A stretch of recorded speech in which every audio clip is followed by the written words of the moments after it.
This is the 31st year in a row that the international community has overwhelmingly demanded an end to the U.S. embargo against Cuba. The resolution is not legally binding or enforceable, but it does reflect world opinion. Cuban Foreign Minister Bruno Rodriguez says the more than 60-year blockade violates the rights of all Cuban men and women, depriving families of basic goods, including food and medicine.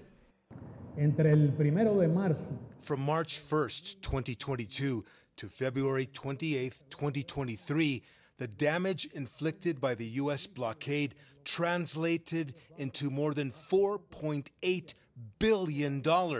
That is $405 million per month and $1 million every 2 hours, affecting the lives of the Cuban people.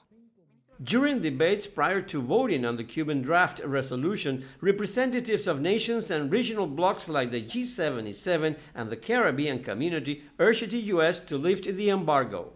Producto de la aplicación del bloqueo. As a consequence of the U.S. blockade, Cuba cannot purchase the appropriate drugs to treat child cancer. Cuban children suffering from cancer should not suffer from this anachronistic and lacerating policy. Other speakers from Asia, Africa, and the Caribbean denounced the long-standing U.S. policy for violating the Cuban people's human rights, the UN Charter, and international law, and urged the United States to immediately lift its embargo.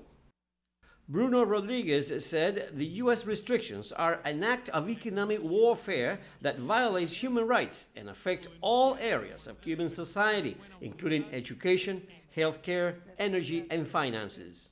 The vote on the resolution was 187 to end the sanctions, and 2, the United States and Israel voting to continue, with 1 abstention, Ukraine.